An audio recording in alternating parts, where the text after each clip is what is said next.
ఇచ్చినటువంటి ఈ సమీకరణం యొక్క పరస్పర ఆధారిత రేఖీయ సమీకరణం వీటిలో ఏది కావాలో చూడడానికి మనము ఈ సూత్రాన్ని వాడతాం. సో ఇప్పుడు ఈ a1/a2 b1/b2 c1/c2లు వరుసగా ఈ x గుణకం గుణకం a1 a2లు వరుసగా ఈ y గుణకం b1 b2లు, అదేవిధంగా ఇవి రెండు c1 c2లు. వీటిని మనము ఈ రెండింటిని తీసుకొని మొదట ఒకటో ఆప్షన్తో ఈ విధంగా పరీక్షించినట్లయితే ఇప్పుడు వీటి యొక్క నిష్పత్తులు మనకు సమానం కావట్లేదు. కానీ పరస్పర ఆధార సమీకరణాలు కావడానికి ఈ మూడు విలువలు కూడా సమానంగా ఉండాలి.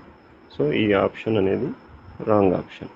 అదేవిధంగా ఇప్పుడు ఈ రెండవ సమీకరణంతో మనం ఈ ఫార్ములాని ప్రతిక్షేపిస్తే ఇక్కడ a1 b1 c1లు ఈ విలువలు, a2 b2 c2లు ఈ సమీకరణం యొక్క విలువలు.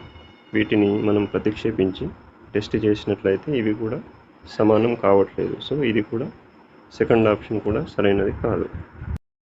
ఇదే విధంగా మనము మూడవ సమీకరణం యొక్క abc a2 b2 c2 విలువలను మొదటి సమీకరణం యొక్క a1 b1 c1 విలువలను తీసుకొని ఈ విధంగా ప్రతిక్షేపించినట్లయితే వాటి యొక్క విలువలు అన్నీ కూడా సమానంగా అవుతున్నాయి. ఇట్లా మూడు నిష్పత్తులు కూడా సమానంగా వచ్చినప్పుడు అది మనకు పరస్పర ఆధార రేఖీయ సమీకరణ జతను సూచిస్తుంది. కాబట్టి ఇది సరైన సమాధానం. అదేవిధంగా ఈ ఫోర్త్ సమీకరణాన్ని కూడా తీసుకొని టెస్ట్ చేసినట్లయితే అది కూడా ఫెయిల్ అవుతుంది. కాబట్టి మూడవ ఆప్షన్ అనేది సరైన సమాధానం.